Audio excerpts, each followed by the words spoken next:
안녕하세요. 재미주의입니다. 러시아의 우크라이나 침공으로 시작된 러시아 제재 대열에 우리 한국 역시 동참하게 되었습니다. 그러자 러시아 정부는 지난 3월 7일 자국에게 비우호적인 행동을 했다고 판단한 국가들의 명단을 만들어 발표했습니다. 역시나 여기에 우리 한국도 포함되었죠. 러시아는 비우호 국가 목록에 오른 국가들에게 외교적 제재 및 각종 제재를 취하겠다고 입장을 밝혔는데요. 그런데 지금 각종 제재와 제한을 하겠다던 러시아 내부에서는 한국 때문에 생각지도 못한 갈등이 일어나고 있다고 합니다. 러시아 사태가 터지고 난 뒤 한국은 정말 혼란스러웠습니다. 그동안 러시아가 한국에게 너무나 우호적인 국가였기 때문이죠. 러시아에서 가장 사랑받는 제품은 메이드 인 코리아. 그리고 2019년 해외문화 홍보원에서 국가별 한국에 대한 호불호를 조사했을 때도 러시아가 1위를 차지했었습니다. 2019년이면 지금처럼 한국의 컨텐츠가 폭발적으로 터진 시기도 아닌데 오래전부터 러시아는 한국도 놀랄 만큼 한국에 대한 높은 호감도를 가지고 있었습니다. 아마 이건 오랜 기간 한국 기업들이 러시아에서 쌓아온 좋은 이미지들이 한국 자체에도 적용되어서 그런 것 같은데요. 그래서 러시아가 만든 비우호 국가 명단에 우리 한국이 포함된 걸 알았을 때 우리나라 기업들은 더욱 긴장될 수밖에 없었습니다. 이토록 우호적인 실적을 잇는다는 건 기업의 입장에서는 너무나 큰 손실이었죠. 이미 중국의 한한령 때문에 엄청난 피해를 입었던 경험이 있기 때문에 더 애가 탔을 것입니다. 그런데 러시아 정부가 비우호 국가 목록에 우리 한국을 포함시켰음에도 불구하고 여전히 러시아에서 메이드 인 코리아가 건재하다는 놀라운 소식이 들려오고 있습니다. 세계적으로 러시아에 제재를 가하며 수많은 기업들이 러시아를 떠났고 넷플릭스와 디즈니 플러스 같은 OTT 기업들도 마찬가지였습니다. 이렇게 글로벌 OTT 기업들을 철수하니까 러시아인들은 최고 인기 콘텐츠를 시청할 수가 없게 되었습니다. 물론 불법 루트를 통해 볼 수도 있었지만 이게 은근 까다롭기 때문에 젊은 층에서도 일부만 이용할 수 있는 방법이라고 합니다. 결국 러시아인들은 토종 OTT 기업을 이용할 수밖에 없었습니다. 당연히 이런 황금 같은 기회를 놓칠 리가 없었던 러시아 OTT 기업들은 공격적으로 영업을 시작했는데요. 그런데 러시아 OTT 기업들이 하고 있는 전략에 비우호 국가로 지정된 우리 한국의 컨텐츠가 잔뜩 들어가 있었습니다. 작년 동기 대비 한국의 컨텐츠 수는 약 2배 이상 증가했고 앞으로는 더 많이 추가될 계획이라고 하는데요. 키노포이스크는 아예 대놓고 한국 베스트 작품을 선정해서 이용자들에게 소개하기도 했습니다. 최근 10년간 한국의 최고의 작품들 태양의 후예, 도깨비, 별에서 온 그대, 비밀의 숲, 괴물, 시그널 등 그 중에서도 특히 추천하는 컨텐츠가 있었는데요. 그것은 바로 응답하라 2988.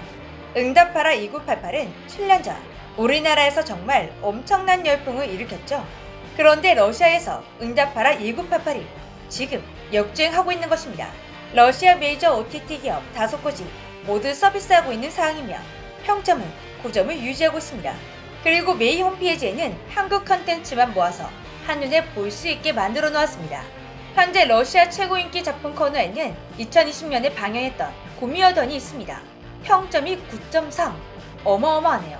최고 인기 영화 코너에는 한여 8.7, 검객 9.0, 시청자가 뽑은 최고의 TV 시리즈, 이게 실화인가요?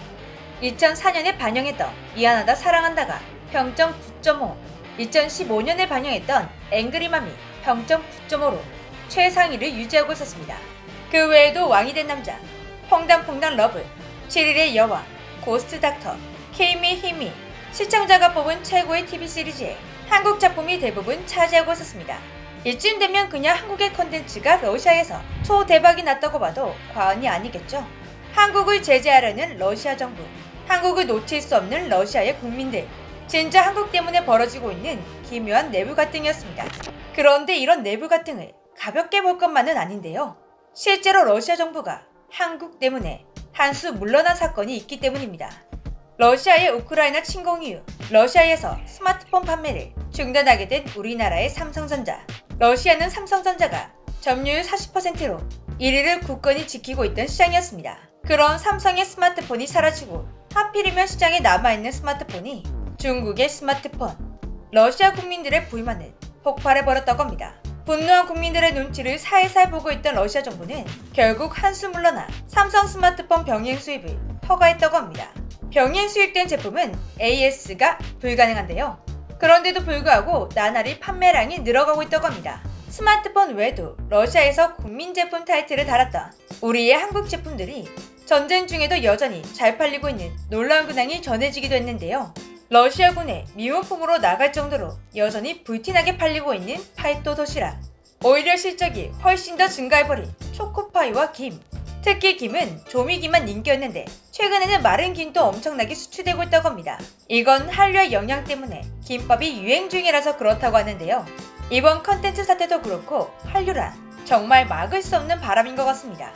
러시아 국민들의 메이드 인 코리아 사랑은 전쟁 중에도 계속되고 있다. 언뜻 보면 우리에게 너무나 좋은 현상 같지만 결코 이 현상은 우리에게 좋지만은 않습니다. 분명 세계와 함께 러시아 제재에 동참한 우리 한국인들. 한국 기업의 제품은 러시아에서 여전히 불티나게 팔릴 정도로 수급에 큰 차질이 없다. 이렇게 국제사회에 비칠 수 있기 때문이죠.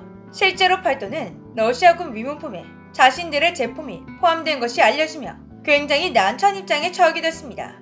삼성전자 또한 최근 러시아의 한 매체가 최근 출시된 삼성의 스마트폰인 갤럭시 Z 폴드와 Z 플립이 공식 온라인 스토어를 통해 러시아에 공급될 것이다 이렇게 소식을 전하며 한바탕 난리가 났었습니다.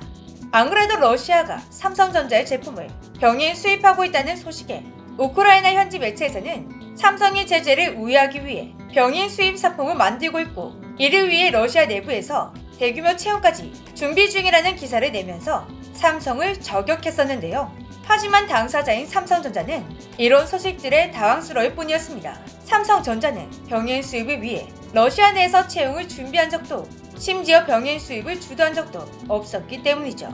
삼성전자의 관계자가 이러한 사실을 밝혔지만 역시나 우려했던 것처럼 국제시장에서는 한국이 꼼수를 부리는 것처럼 보였기 때문에 이렇게 저격을 당한 것입니다. 그리고 한국이 러시아 사태로 인해 전혀 피해를 안 보고 있는 것도 아닙니다. 이미 러시아 사태가 시작될 때 한국의 수출 기업들은 대금 지급을 받지 못해 어려움을 겪게 되었고 이제는 러시아가 유럽으로 가스 공급을 전면 중단하면 한국의 주력 사업인 조선과 반도체, 자동차 등에 타격이 올 가능성이 높다고 합니다. 여전히 러시아가 한국 제품을 좋아하고 있다는 이유로 저런 저격을 받게 되면 한국의 입장에서도 억울할 수밖에 없겠는데요. 그냥 한국 기업들도 세계도 마음 편할 수 있도록 하루빨리 이 비극이 평화롭게 해결되었으면 좋겠습니다. 지금까지 재미주였습니다.